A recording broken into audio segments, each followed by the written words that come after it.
కాసేపట్లో పంతులు గారు వస్తారు. ఆయన పద్ధతిలో నవధాన్యాలతో పూజ చేస్తారు కాబట్టి అంతా మంచి జరుగుతుందని ఆశిస్తున్నాను.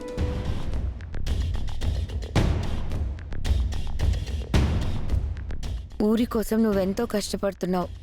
నీ కుటుంబంకంతా మంచి జరగాలని నేను కోరుకుంటున్నాను. అవునమ్మా, అవనమ్మ తన బిడ్డను తీసుకొచ్చి ఇక్కడి పరిస్థితులన్నీ చక్కదిద్దుతుంది.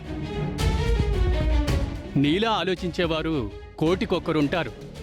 నువ్వు, నీ బిడ్డ, నీ కుటుంబం ఎప్పుడూ చల్లగా ఉండాలి. మీ అందరి దీవెనలే నా కుటుంబానికి శ్రీరామరక్ష. పంతులు గారు రాగానే పూజని మొదలు పెడదాం. అందరూ కాసేపు వెయిట్ చేయండి.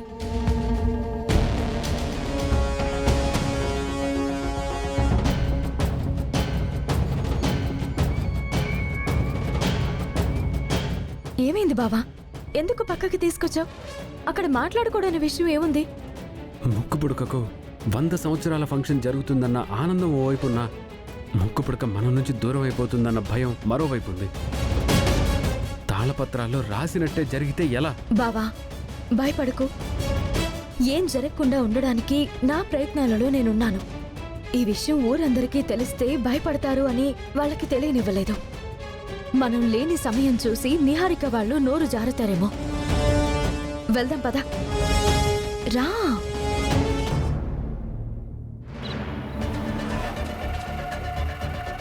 అవని మేడం గారు ఇచ్చిన ఫోను రికవరీ అయిపోయి కంపెనీ నుండి వచ్చింది. ఇందులో ఉన్న డేటా ఆమెకు చాలా ఇంపార్టెంట్ అన్నారు. వచ్చి మొబైల్ తీసుకెళ్ళమని అర్జెంటుగా ఫోన్ చేయాలి.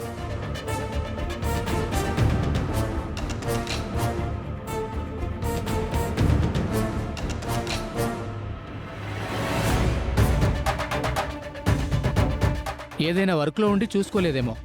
కాసేపు అయ్యాక చేస్తానులే.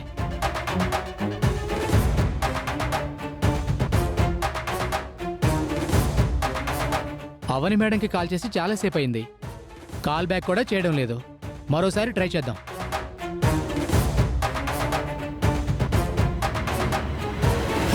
ఏంటి లిఫ్ట్ చేయడం లేదు? తను అందుబాటులోకి రాకపోతే ఇందులోని వీడియోలు సెండ్ చేయమన్నారు కదా. అసలు ఇందులో ఏముందో చూద్దాం.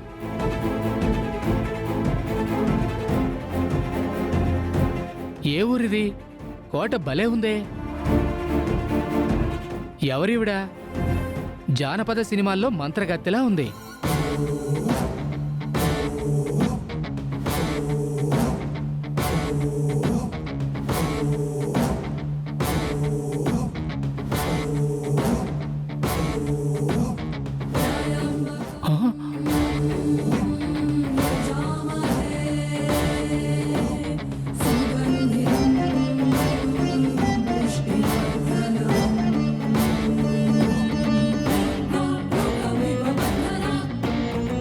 ఓర్ నాయనో, ఏంటిది?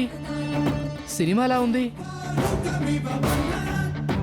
ఇదేదో మేడం వాళ్ళ ఊరుకో వాళ్ళ కుటుంబానికి సంబంధించిన సమస్యలా ఉంది. ఎందుకైనా మంచిది, దీన్ని మేడంకి సెండ్ చేస్తాను.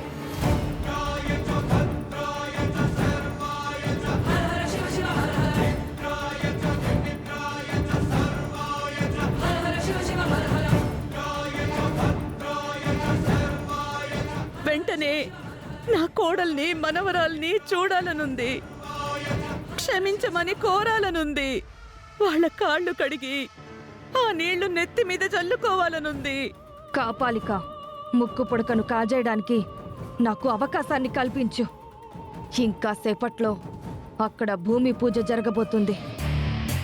నా మంత్రశక్తితో అక్కడున్న వారిలో ఎవరో ఒకరిలోకి పరకాయ ప్రవేశాన్ని చేస్తాను. ఎవ్వరికీ అనుమానం కలగకుండా ముక్కు పుడకను చేజెక్కించుకుంటాను. పరకాయ ప్రవేశం చేసే అవకాశం నాకు కల్పించు. కాపాలిక, అనుగ్రహించు. కాపాలిక, నాకు శక్తిని ప్రసాదించు. వీలైనంత తొందరగా పూజ దగ్గరకు చేరుకుంటాను. అందరికీ నమస్కారం. చెప్పండి అమ్మా, నేను చేయవలసిన పూజ ఏంటో ఇక్కడికి వచ్చిన తర్వాత చెప్తానని మీరే అన్నారు కదా. మా కులదైవం అన్నపూర్ణాదేవి. అలాగే మా ఊరందరి దైవం కూడా. ఒకనాడు ఇవి మా వంశం వారికి ఇదే చోట భూమిలో దొరికాయి.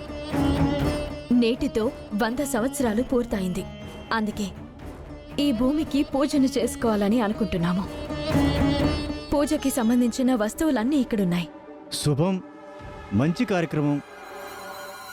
ఇటువంటి గొప్ప పూజలు చేయించుకునే వారికి చేసిన నాకు ఇరువురికి పుణ్యం దక్కుతుంది.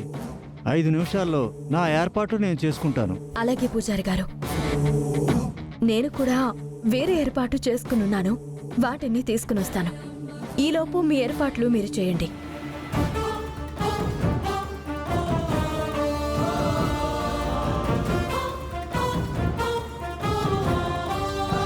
ఏమి ఏర్పాట్లు చేసుకుంది? ముక్కు పుడక అపహరణకి గురి కాబోతుందని తెలిసిన తర్వాత కూడా ఇంత ధైర్యంగా ఎలా ఉండగలుగుతుంది?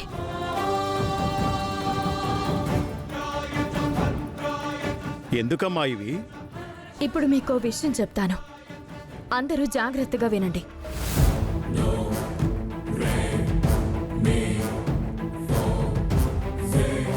ముక్కు పుడక పండగ నాడు ముక్కు పుడకకే పెద్ద పరీక్ష ఎదురు కాబోతుందని తాళపత్రాలలో రాసుంది. పరీక్ష ఏంటది? అపహరణకు గురి కాబోతుంది. అలా అంటావేంటమ్మా? ఉన్నదంతా మనూరోళ్ళం. మన దైవాన్ని మనం ఎందుకు దొంగిలించుకుంటాం? అవునమ్మా, ముక్కుపుడక మహిమ గురించి అందరికీ తెలిసిన విషయమే. అంత సాహసం మనలో ఎవరు చేస్తారు? మన వల్ల అలాంటి తప్పు జరగదు. ఇప్పటికిప్పుడు బయట నుంచి ఎవరూ వచ్చి మన కళ్ళ ముందు నుంచి దోచుకుపోరు. భయపడకమ్మా. నా అనుమానం మన వాళ్ళ మీద కాదు, ఊరిని పట్టి పీడిస్తున్న దుష్టశక్తి మీద. ఆ దుష్టశక్తి ఏ క్షణంలోనైనా ఇక్కడికి రావచ్చు. ఏదో ఒక రూపంలో మనలో ఎవరిలోనైనా ప్రవేశించొచ్చు. దానికి అంతటి అవకాశం ఇవ్వకూడదు.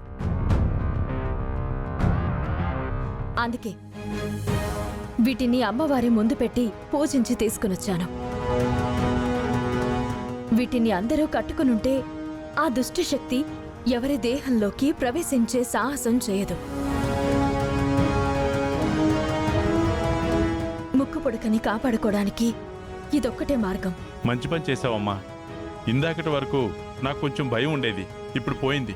అవునమ్మా, ఇటువంటి వాటి జోలికి దుష్టశక్తి రాలేదు. వీటిలో దైవశక్తి నిండి ఉంటుంది. దుష్టశక్తిని నిలవరిస్తుంది, దాంతో పోరాడుతుంది. వసీకరకు పెద్ద గండం ఎదురైంది. ముక్కు పుడకను దొంగలించడం ఇక తన వల్ల కాదు.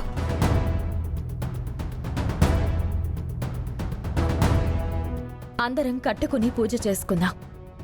నేను ఆల్రెడీ కట్టుకున్నాను, మీరు కట్టుకోండి. అందరూ కట్టుకుంటారు కానీ మాయ మాత్రం కట్టుకోదు.